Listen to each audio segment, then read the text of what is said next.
Nós vamos usar nesta noite o texto de capítulo 3 de João. Abra sua Bíblia, por favor.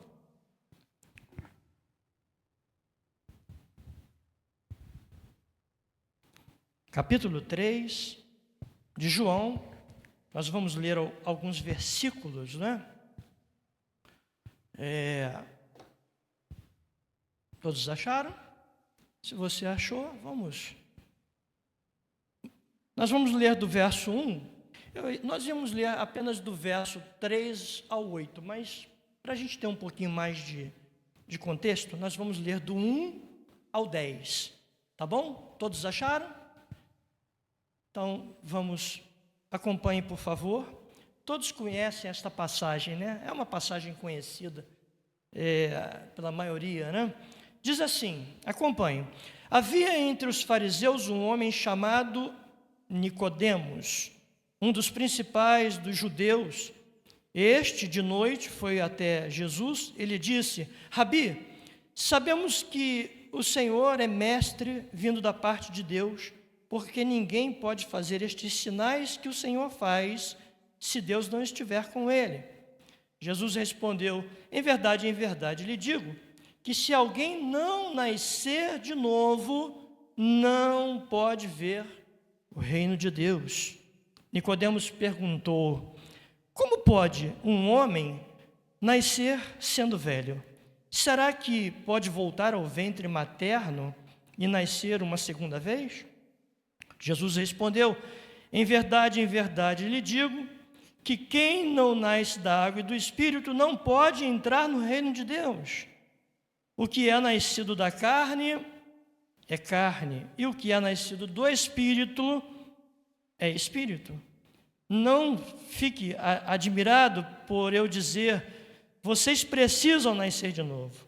O vento sopra onde quer, você ouve o barulho que ele faz, mas não sabe de onde ele vem, nem para onde vai. Assim é todo o que é nascido do Espírito. Então Nicodemos perguntou: como pode ser isso? Jesus respondeu: você é mestre em Israel e não compreendes estas coisas? Somente até aí. Deus abençoe a leitura da sua palavra. Nosso Deus, nosso Pai, muito obrigado, Senhor, pela tua palavra, que é a verdade incontestável, Senhor. Nós te louvamos nesta noite por estarmos diante desta palavra que pode mudar, transformar a nossa vida, Senhor. Fale conosco, Senhor, através da tua palavra, que o nosso coração possa estar, ó Deus, nesta noite, disponível para ouvir, para receber esta semente tão gloriosa, Senhor, que é capaz de transformar, de mudar, Senhor, a história da nossa vida. Que não seja eu, mas que seja o teu Espírito a nos guiar, a nos conduzir. Fala conosco, Senhor, é o que eu te peço, e por tudo te agradeço em nome de Jesus. Amém e amém. Você pode se assentar. Quem aqui já tinha tido a oportunidade de ouvir falar sobre esta palavra soteriologia? Quem aqui já tinha? Não? Então nós vamos ver o que é soteriologia, né? Veja bem, irmãos, esta palavra que nós vamos compartilhar nesta noite é a primeira parte, né? Eu estou dividindo em duas partes, né?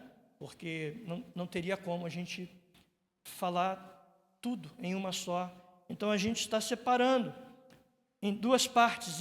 Esta palavra, a soteriologia, o que é? A doutrina bíblica que trata a respeito da salvação.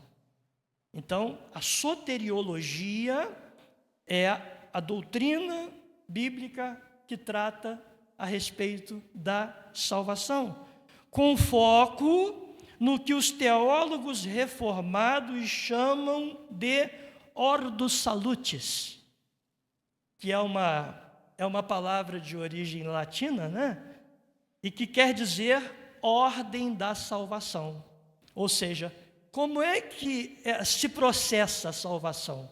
Como ela começa, né? Por onde começa, né? Nós temos duas visões diferentes, né? De um lado, nós temos os calvinistas e de outro lado nós temos os arminianos, né? E os calvinistas, eu não gosto muito, eu já falei isso aqui numa mensagem, se não me engano foi na segunda-feira, que eu não gosto muito de usar o termo calvinismo, porque fica parecendo que Calvino é o teólogo, né? Ele que é o... Não, eu prefiro chamar de doutrina reformada, né? Nós os teólogos, né? Que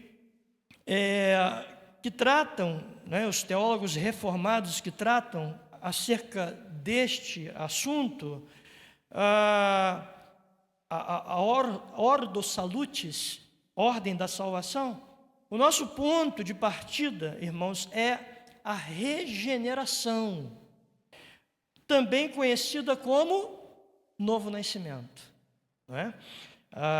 Pois ela é o fundamento de tudo o que se segue na experiência da salvação. O que é o Ordo Salutis? O Ordo Salutis descreve a sequência lógica dos atos de Deus na aplicação da salvação ao pecador. Não é apenas um roteiro teológico, né? É a revelação de como Deus soberanamente resgata aqueles que estavam mortos em delitos e pecados, assim como eu e você. Nós somos resgatados, né? Nós passamos por esse processo e estamos ainda, estamos aí, podemos dizer, né? Que a gente ainda está nessa caminhada, né? Então, como é que se dá, irmãos? Acho que eu passei. Então, nós temos aí o que é a soteriologia. A soteriologia é o ramo da teologia que estuda a doutrina da salvação. Como Deus salva o ser humano caído? Qual o papel do Pai, do Filho e do Espírito Santo na salvação? Como é que eles atuam? Como é que eles operam? Não é? O que acontece antes, durante e depois que uma pessoa se converte? Qual é o papel da fé, do arrependimento e da graça? Então, a soteriologia pretende esclarecer todas estas questões, né? O Ordo Salutis, ordem da salvação, descreve a sequência lógica dos atos de Deus na aplicação da salvação, da eleição à glorificação. Então, irmãos, veja bem, nós temos aqui, olha, a ordem da salvação. Nós temos aí, eu queria chamar vocês para me ajudar, né? Mas eu não sei como é que a gente pode trabalhar isso aí. Porque nós temos alguns textos que a gente precisa ver. E para a gente poder ler todos estes textos, a gente vai empregar aí um tempo, né? Que de repente vai ser necessário para que a gente possa chegar ao final, concluir, né? Então, a minha ideia, a princípio, era pedir aos irmãos que um abrisse a Bíblia em Efésios 1:4, o outro abrisse em Romanos 8:30, e à medida que os irmãos fossem abrindo, na hora de ler, você se colocasse de pé e fizesse a leitura, para que a gente pudesse andar um pouco mais rápido, né? Então, por favor, alguém abra em Efésios 1:4, outro abra em Romanos 8:30, João 3 não, porque a gente já leu. Alguém abre em Romanos 5:1. Outro abre em Filipenses capítulo 2, o verso 12 e 13. Eu acho que não vai ter gente para tudo isso, né? Vamos ver o que a gente consegue. E por último, Romanos 8:30. Então vamos ver se a gente consegue. Eu tinha até pedido ao nosso irmão Humberto, né? Que é esse ou vai? Então, vamos lá, gente. Vamos ver. Veja como é que a ordem, como é que ela acontece, né? O que acontece primeiro? A eleição é o ato eterno de Deus. Quem achou Efésios 1:4? Por favor, aqui, Humberto, a nossa irmã Rosa. Antes da fundação do mundo, Deus nos escolheu nele para sermos santos e irrepreensíveis diante dele, em amor. Amém. Obrigado, querida. Então veja, Efésios 1:4 diz que ele quem, irmãos? Deus. Ele nos elegeu antes da fundação do mundo. Quando eu digo que você... quando foi que Deus conheceu você? Deus me conheceu no dia que eu entrei pelas portas da igreja e diz: "Ô Senhor, eu estou aqui". Não. Deus já nos conhecia. Ele já conhecia os seus eleitos, as suas ovelhas, aqueles a quem Ele escolheu de antemão, diz a palavra. Então nós temos aí que Ele nos elegeu antes da fundação do mundo. A eleição é o primeiro, né? É o primeiro ponto. O segundo, nós temos aí a chamada eficaz. Quem achou Romanos 8:30, por favor? Aos que predestinou, a esses também chamou, e aos que chamou, a esses também justificou, e o que os justificou, a esses também glorificou. Aleluia. Então você está vendo aí que há uma sequência, né? Primeiro, ele predestinou. Segundo, a esses também chamou. Depois, e aos que chamou, a esses também justificou. E aos que justificou, a estes também glorificou. Então nós vemos aí o segundo ponto, a ordem da salvação, né? Primeiro, eleição. Segundo, chamada eficaz. Depois nós temos aí, então, a regeneração, que é um novo nascimento, né?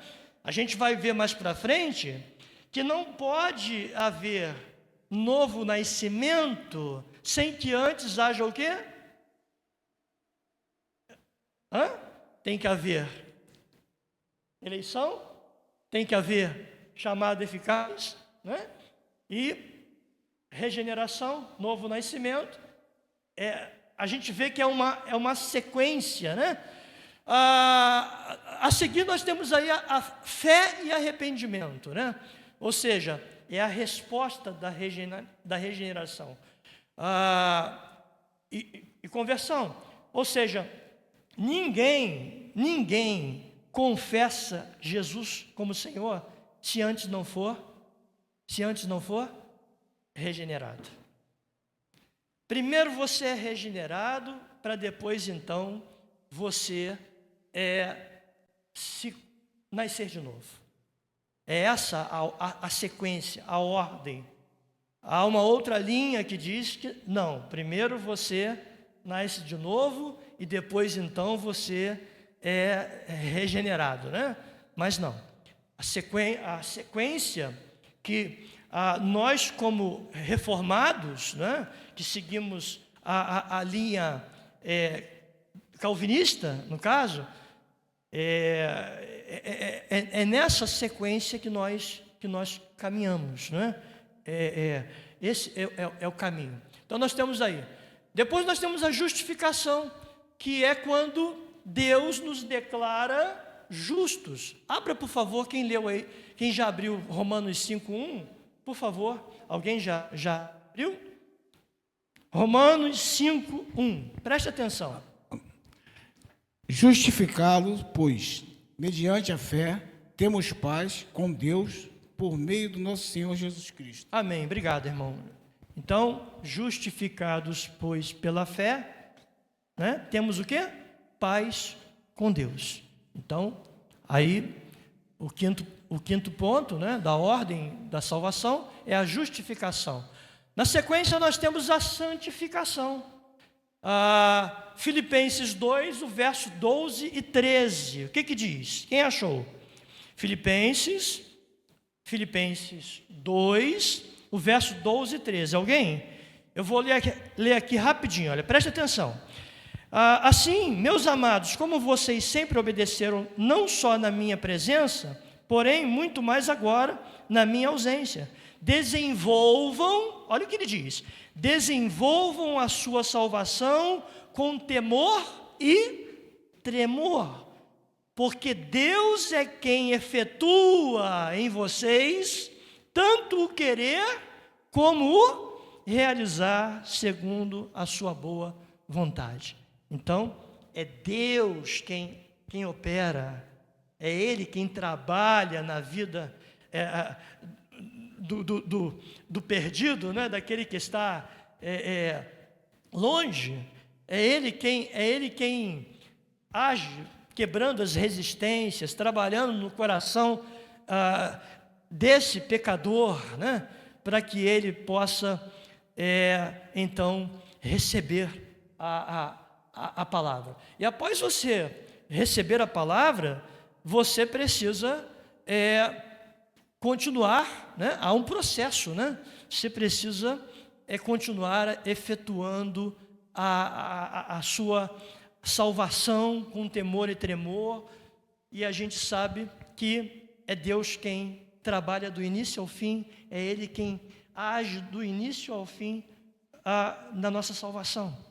Depois nós temos a glorificação, irmãos, que é a consumação da salvação. Olha o que diz aí Romanos 8:30. Alguém achou? Romanos 8:30. Quem achou, por favor? Pode ler. Romanos 8:30. E os que predestinou, esses também chamou. E os que chamou, esses também justificou. E os que justificou, a esses também glorificou. Amém. Então nós vemos aí mais uma vez o processo, né? A sequência de como Deus atua, de como Deus age com relação à salvação do homem. Os irmãos entenderam até aqui? Amém? Então, vamos seguir. E eu quero aqui nesse ponto, preste atenção numa coisa. O que foi que Jesus disse para Nicodemos mesmo, hein? Que ele precisava fazer o quê? Nascer de novo. Não foi isso que ele disse? Nascer de novo. E a gente sabe, irmãos, o que Jesus quis dizer com água e espírito. O que Jesus estava querendo dizer com isso? Quando ele disse para Nicodemos, é necessário nascer da água e do espírito. Na sua opinião, o que ele estava querendo dizer? O que Jesus estava querendo dizer para Nicodemos? Você não pode não, porque o irmão Rui já lá no Valverde a gente já tratou sobre isso, né? Então o irmão Rui não dê cola não. Mas o que ele estava querendo? O que Jesus estava querendo dizer a Nicodemos quando disse é necessário nascer da água e do Espírito? Alguém quer arriscar? Água da vida? Os irmãos já observaram que há um equívoco? Muitas pessoas, quando leem esta passagem, elas acham que Jesus estava dizendo, você tem que se batizar nas águas.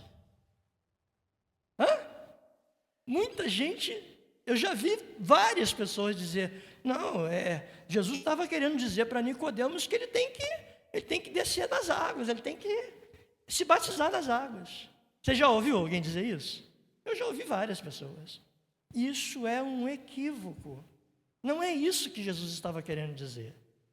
Veja bem, antes de avançarmos na doutrina da regeneração, é necessário esclarecer um ponto que frequentemente gera confusão. Você vai sair daqui hoje, se você pensava desta forma, ou se você já viu alguém falar, né, dizer, quando Jesus falou para Nicodemos tem que nascer da água e do Espírito, ele estava dizendo que Nicodemos tinha que passar pelas águas. Não é isso, irmãos.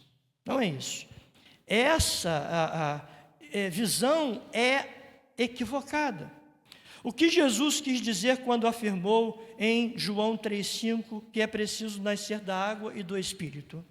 Muitas pessoas, né, associam a palavra água ao batismo cristão, ao batismo que nós, evangélicos, né, cristãos, realizamos. Alguns lugares por aspersão, que é aquele, bota um pouquinho de água na cabeça, né?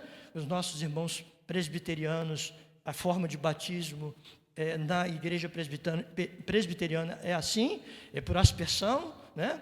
E há o batismo por imersão, que é o que nós realizamos aqui, não é? Então, existem essas duas formas, né? E quando Jesus falou para Nicodemos é necessário nascer de novo, da água e do Espírito, ele não estava se referindo a batismo nas águas.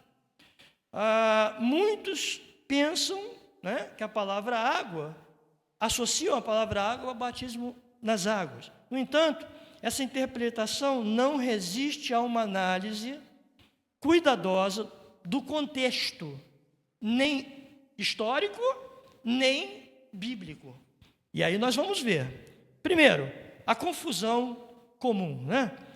É muito comum ouvir que Jesus estaria se referindo ao batismo nas águas, como condição para a salvação. Essa leitura, embora popular, desconsidera um fato fundamental. O batismo cristão, evangélico, ainda não existia naquele momento. Não existia. Jesus está conversando com Nicodemos antes de sua morte, ressurreição e antes do estabelecimento formal da igreja. Seria, irmãos, anacrônico, ou seja, fora do tempo, atribuir a fala de Jesus a uma referência, a uma prática que ainda não havia sido instituída. Não havia ainda, naquele momento, naquele tempo, né? Batismo nas águas. Quem era Nicodemos, irmãos? Quem era Nicodemos? Nicodemos não era um judeu comum. Se você olhar no verso de número 1 do capítulo 3, vai apresentá-lo, né, como quem? Um fariseu e, mais importante, como um príncipe dos judeus, um mestre, um intérprete das Escrituras. Ele conhecia profundamente a lei e os profetas. Essa informação é fundamental para compreender a linguagem que Jesus usou, não é? Porque há uma razão, há um motivo do porquê Jesus usou esta linguagem com Nicodemos. E nós vamos ver por quê. Quando Jesus fala em nascer da água e do Espírito, ele está usando uma linguagem profética que Nicodemos deveria conhecer imediatamente, o que torna a repreensão posterior de Jesus perfeitamente compreensível. Ou seja, a chave está em Ezequiel capítulo 36, do verso 25 ao verso 27, né? Eu quero convidar você para a gente poder ver isso. Abra aí a sua Bíblia, Ezequiel capítulo 27, ou melhor, capítulo 36, do verso 25 ao 27. Ezequiel,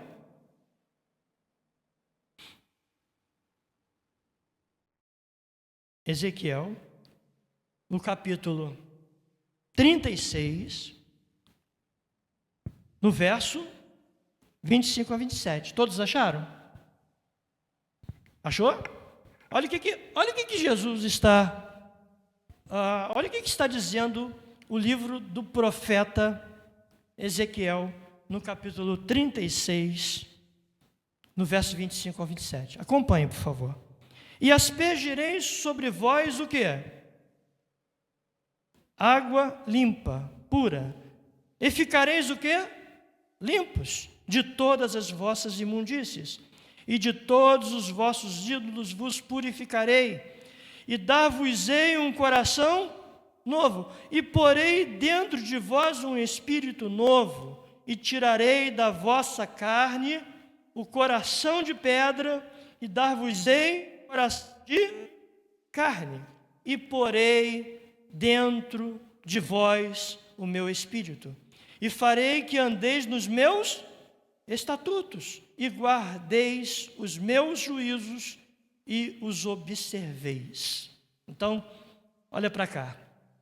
Quando Jesus disse para Nicodemos, é necessário nascer da água e do Espírito, Jesus estava trazendo para o contexto, para a conversa naquele momento, entre ele e Nicodemos, a promessa de Ezequiel capítulo 36, do verso 25 ao 27.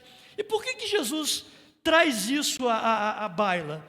Porque Nicodemos, sendo judeu, mestre, uma pessoa que conhecia a lei, certamente ele iria se lembrar da promessa de Ezequiel capítulo 36, 25 a 27. Por isso que Jesus está usando justamente uma linguagem que é conhecida por quem? Por Nicodemos. Nicodemos sabe do que Jesus está falando, porque ele é mestre, ele é conhecedor da lei de Moisés. Então, quando Jesus fala da promessa de Ezequiel 36, do verso 26 ao 27, Nicodemos já havia lido isso inúmeras vezes, ele já conhecia, ele já havia ensinado, ele já havia falado sobre isso. E Jesus está usando uma linguagem que ele vai entender, que ele vai compreender. E aí nós temos ali, olha, a interpretação comum, o que Jesus quis dizer. Nós temos a interpretação comum e o que Jesus realmente disse, né? Água, batismo cristão. Por que não procede? O batismo cristão ainda não existia. Seria anacrônico atribuir isso a Jesus.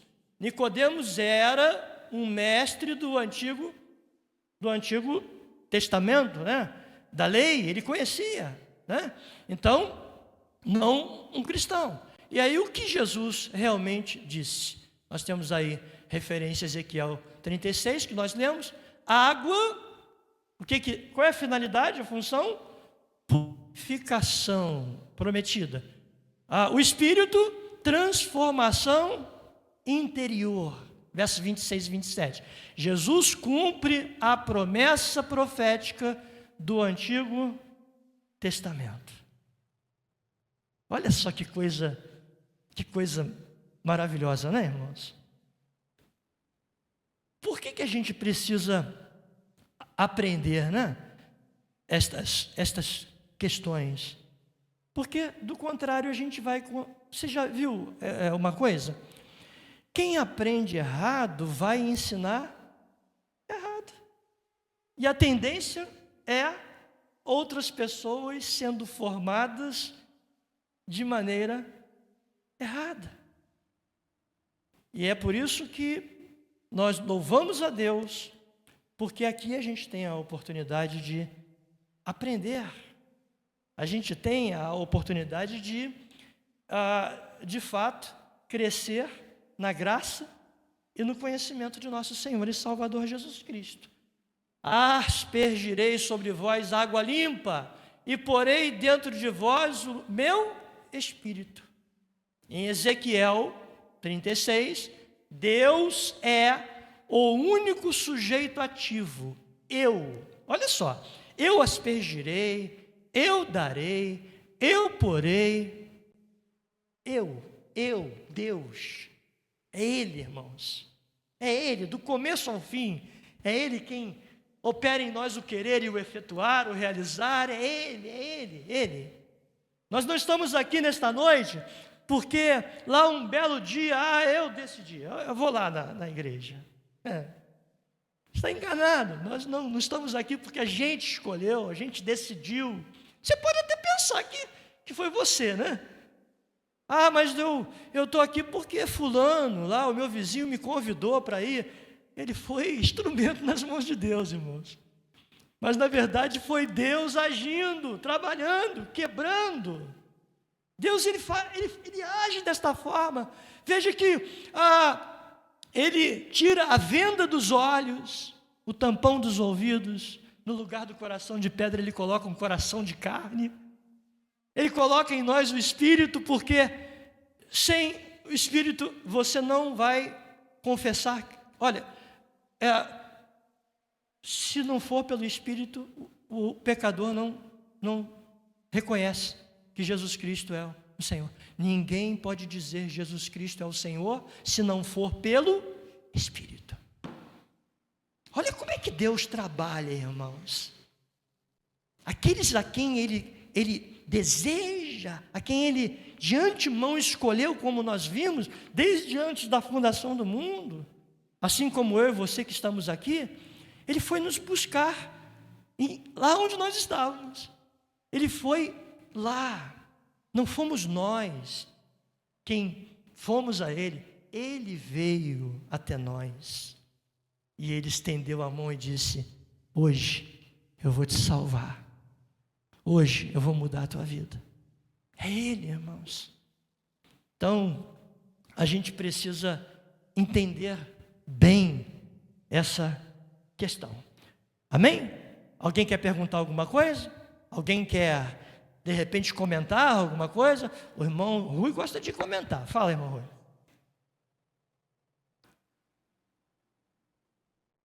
Sim. É verdade. Então, nós vemos que a obra de Deus é extraordinária, irmãos, é maravilhosa. Como é bom quando nós temos esta percepção, né, de que Deus, é Ele quem trabalha. Nessa passagem profética, Deus promete 2 elementos em um único ato soberano de renovação: água e Espírito. Aspergirei sobre vós água limpa, porei dentro de vós o meu Espírito. Jesus, ao falar com Nicodemos, está essencialmente dizendo: aquela promessa que você conhece lá de Ezequiel, Jesus está falando, né? Em outras palavras, Jesus está dizendo: olha, aquela promessa, Nicodemos, que você conhece muito bem, lá de Ezequiel, a renovação pelo Espírito de Deus, precisa se cumprir em você. Jesus está falando, precisa se cumprir na tua vida, Nicodemos. Não é uma referência ao batismo nas águas. Entenda, é a proclamação do cumprimento de uma promessa profética do Antigo Testamento. O Antigo Testamento se cumpre aonde? No Novo. É uma revelação progressiva, né?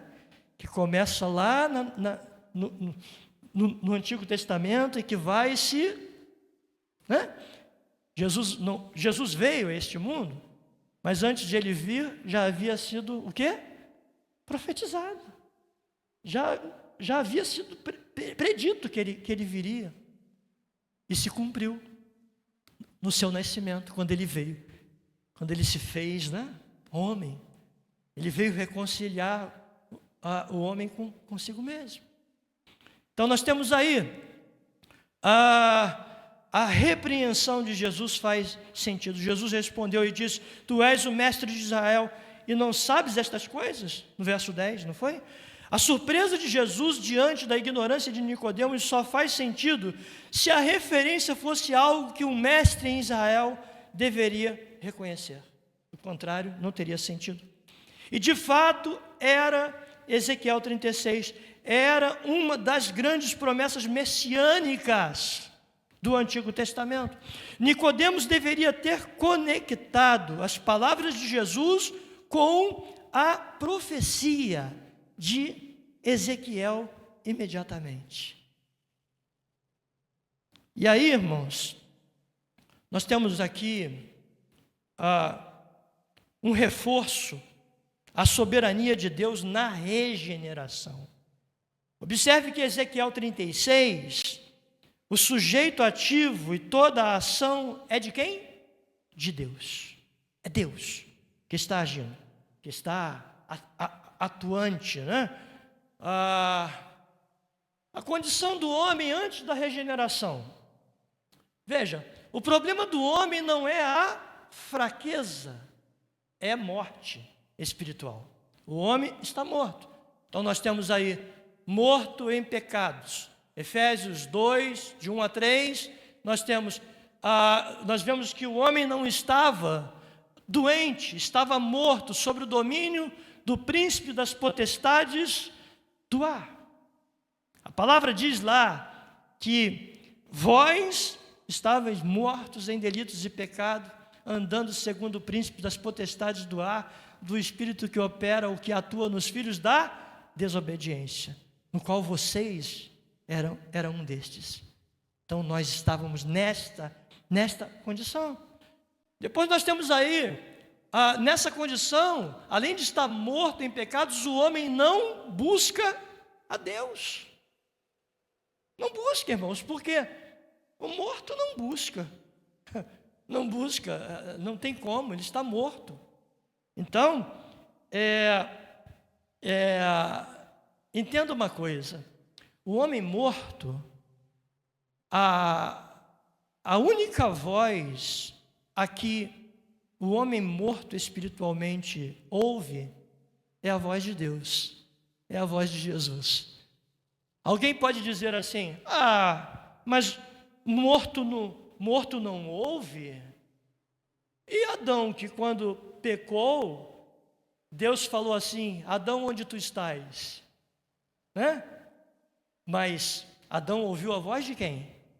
De Deus, porque é a única voz que o homem morto espiritualmente ouve, é a voz de Deus. É o chamado de Deus. Do contrário, e a gente vê que não é só a morte no sentido espiritual, não. Lázaro estava morto fisicamente há 3 dias, né? E Jesus, diante do túmulo, disse: Lázaro, sai para fora. Então, o homem morto, no caso aqui em delitos e pecados, a única voz que esse homem vai ouvir é a voz de Deus quando o chamar. Além de morto em pecados, não buscar a Deus, ele ama as trevas. Nós vemos aí, olha, João capítulo 3, versos 19 e 20. O problema não é a ignorância. O homem prefere ativamente o pecado do que a luz. Então a gente vê, não é, como é que este homem sem Deus, e nós já experimentamos isso um dia, quando não estávamos, né, na sua presença, nós também procedíamos, agíamos desta forma. O que é regeneração, irmãos? E ali eu coloquei, veja, o que é e o que não é regeneração. O que é regeneração? Regeneração é transformação interna do coração. E o que não é? O batismo, sinal, não instrumento. Então, o batismo, como nós vimos, né? não é o batismo, né? Mas sim a transformação do coração. Porque, na verdade, o batismo é uma ordenança, assim como a Santa Ceia, mas o batismo é um ato simbólico, não é? Ele é a declaração diante de Deus e diante da congregação da igreja, de que aquela pessoa naquele momento ela está morrendo para o mundo e nascendo para Deus, né? Mas isso não é o batismo que salva. Você compreende isso? Porque você quer ver um exemplo? O ladrão da cruz. Ele não teve tempo para se batizar, mas ele disse: Senhor, lembra-te de mim quando entrares no teu reino. Hoje mesmo tu estarás comigo. Então não é o batismo é o próximo passo, porque quem foi regenerado, não pode viver na clandestinidade. Eu estou por aqui, né, e tal. Tem gente que vai empurrando, né? Não. Se você foi regenerado de fato, né, confessou a Cristo como Senhor, você precisa passar pelas águas. É o ato público, né? É o seu testemunho de fé, de que você realmente, a partir de hoje eu rompi. Nós não temos aí no ato do batismo, quando há batismo, os batizandos não fazem aquela declaração. Então a gente vê, não é? Então, nós temos aí, olha, o que é a regeneração? Obra exclusiva do Espírito Santo. O que não é? A decisão humana por Cristo. O homem é incapaz. O homem por si só não pode se salvar. Ele não pode, não é por mérito, é Deus, só Deus pode agir na salvação. O que é regeneração? O que habilita o pecador a crer. Porque é Deus quem dá ao homem, ao pecador, essa capacidade, né, de ouvir a voz de Deus e atender o chamado. O que não é? Uma melhora moral gradual, né? Uma mudança externa, né? A pessoa muda, aí parece que é, mas não é. Você entende isso? Tem todos os, mas às vezes não houve transformação dentro. É uma mudança externa. E a gente precisa entender bem isso. O que é? Ato instantâneo e soberano de Deus. O que não é? Resultado de esforço do homem. Não é resultado. Regeneração não é resultado de esforço do homem. O que é regeneração? Fundamento de toda experiência cristã. E o que não é? Consequência de mérito pessoal. Nenhum de nós, ninguém que está aqui é salvo por mérito. Senhor, eu sou bonzinho, eu sou bacana, eu sou legal, não faço mal a ninguém, eu sou legal, eu sou bacana, eu ajudo os outros. Não é mérito humano, irmãos, é graça. Como diz Efésios capítulo 2, o verso 8 e 9. Pela graça sois salvos mediante a fé. Isso não vem de vós, é dom de Deus. Não vem de obras para que ninguém se glorie. Então não tem essa, eu vou fazer para mim poder ser salvo. O que é nascido da carne é carne, e o que é nascido do Espírito é Espírito. Como Deus age na regeneração? Vontade soberana.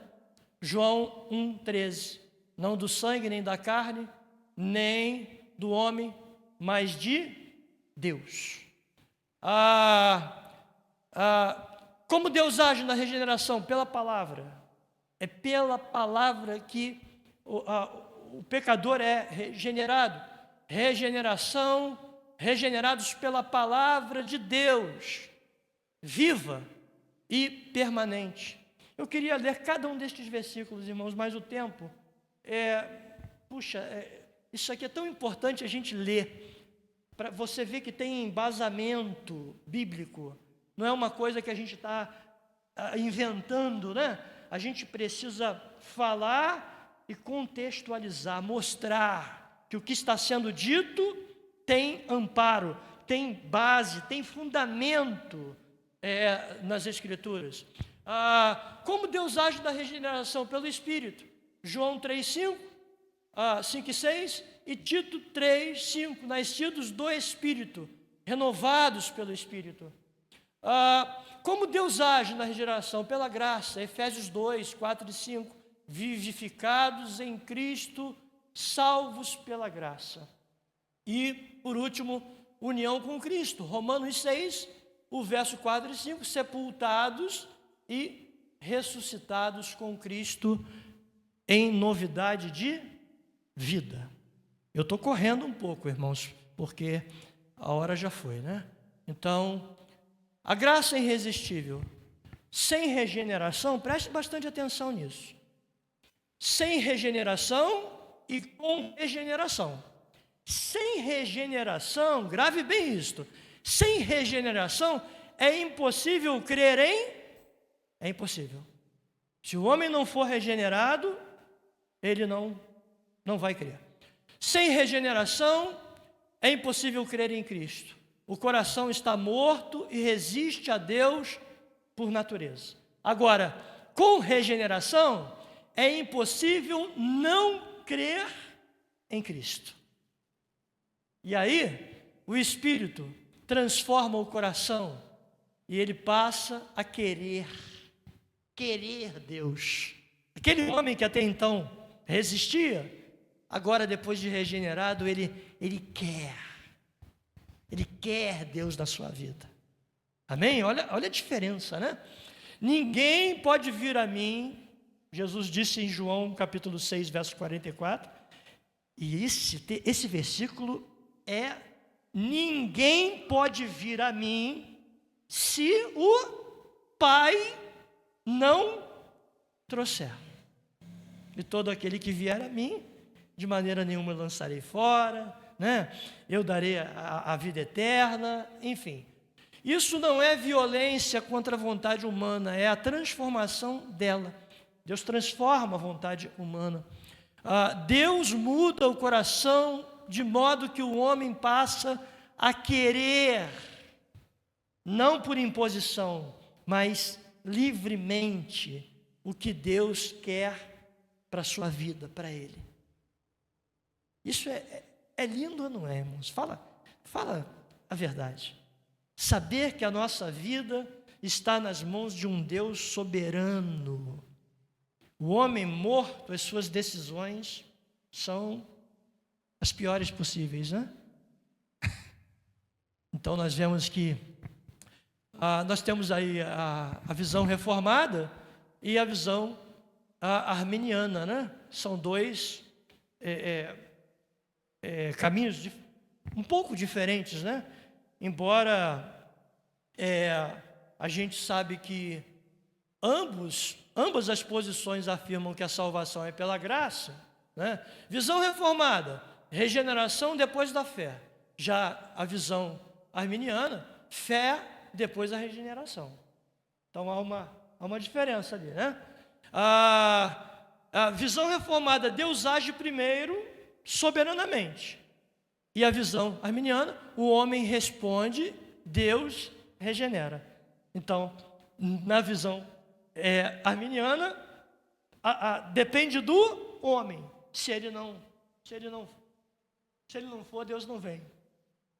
Então a gente vê a diferença. Na visão reformada, graça irresistível. O eleito crê. Já na visão arminiana, graça resistível.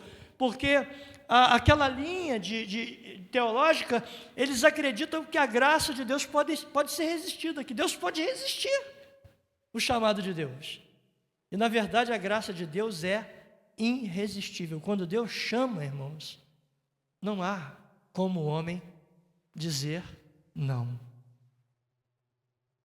Na visão reformada, a base, né, nós temos aí João 13, e lá nós temos base João 3,16, Deus amou o mundo de tal maneira, há uma ideia de que Jesus morreu por todos, né?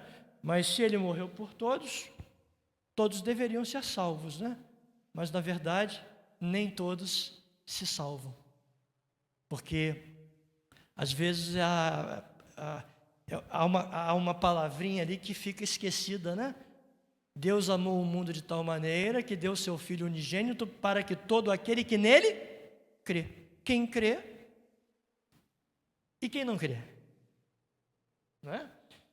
Ambas as posições afirmam que a salvação é pela graça, mediante a fé em Cristo. A diferença está na ordem e na soberania do ato divino, irmãos. E aí nós temos aí como isso afeta a nossa vida, né? Para o crente, para o incrédulo e para a igreja. Para o crente, segurança, porque sua salvação depende de Deus e não de você. É o que está lá em Filipenses 1,6, que é ele. Nós vemos que ele começou a obra e ele vai completar a obra em nossas vidas. Humildade. Você não escolheu a Deus antes que ele agisse na nossa vida. E gratidão. O novo nascimento é o maior presente que nós recebemos. Já para o incrédulo, ninguém pode se salvar por si mesmo. Reconheça a necessidade, a pessoa tem que reconhecer de que ela precisa de Deus. Como pecador, ela precisa se arrepender dos seus pecados. E isso só pode ser executado, essa atitude só pode ser partir de alguém que Deus está trabalhando na vida dela. Ela ouve, não é? Porque a fé vem pelo ouvir a palavra de Deus, e aí Deus age pela pregação. Olha aí. A pessoa ouça o evangelho com atenção, porque a eleição ela se manifesta através da pregação do evangelho. Como é que eu tomo conhecimento de que eu sou é através da mensagem, é através da palavra. E aí nós temos aí, e para a igreja, irmãos, pregue o evangelho fielmente, é o instrumento de Deus, é pela pregação do evangelho que Deus vai tocar no coração daqueles a quem Ele deseja trazer para junto dEle. Ore pelos perdidos, somente Deus pode abrir corações, e cuide da doutrina, afeta como vivemos e pregamos. Isso é uma coisa que a maneira como nós entendemos vai refletir na forma como nós anunciamos, como nós pregamos o evangelho a outras pessoas. Irmãos, eu vou ter que parar aí, porque o tempo já passamos aí. Isso aí nós tínhamos algumas perguntas para a gente pensar, mas não deu tempo, né? E nós temos aí, na semana que vem, nós vamos falar sobre a conversão e a salvação, que é a continuação, né? Conversão, justificação, santificação e perseverança, tendo por certo isto, que aquele que em vós começou a boa obra, a aperfeiçoará até o dia de Jesus Cristo. Amém? Glória a Deus. Alguém tem alguma pergunta? Alguma dúvida? Alguém quer comentar alguma coisa? Ninguém? Nada? Irmão Rui gosta de perguntar, gosta de comentar, né? Irmão Rui participou várias vezes quando a gente estava lá no Valverde. A gente, toda quinta-feira, a gente sempre trazia uma palavra, né? No sentido de, estudamos lá o livro de Gálatas todo, né? A Epístola de Gálatas, estudamos outras, e por fim já estávamos no livro de João, no Evangelho de João, né? E paramos, eu não me lembro agora em que capítulo, né? Mas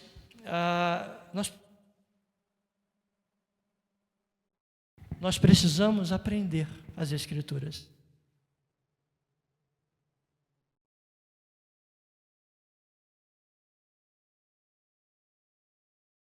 Através das Escrituras que nós crescemos espiritualmente e nos tornamos pessoas firmes, seguras, não é?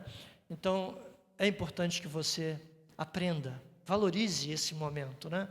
Quero convidar você para estar conosco na quarta-feira que vem, para a gente poder continuar, e a gente vai ver se começa um pouquinho mais cedo para a gente poder aproveitar bem o tempo, né? Convide alguém para estar aqui, para aprender da palavra. É muito importante isso, amém? Quero agradecer pela tua paciência, me perdoe aí por passar alguns minutinhos. Vamos ficar de pé para a gente orar e encerrar. Deus abençoe a tua vida, Deus abençoe a tua casa, Deus abençoe a tua família, amém? Nosso Deus, nosso Pai, muito obrigado, Senhor.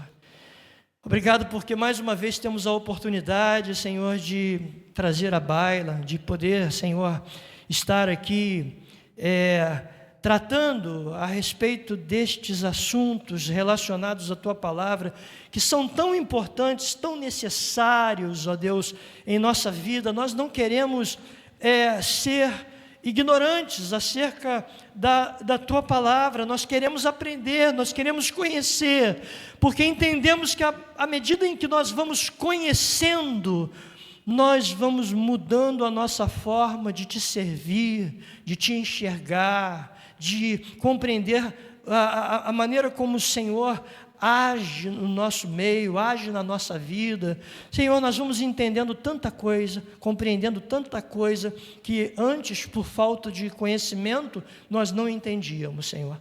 Ó Deus, que o Senhor seja a nossa motivação e que o Senhor nos inspire, ó Deus, a estar aqui, ó Deus, aprendendo mais de Ti, mais da Tua Palavra.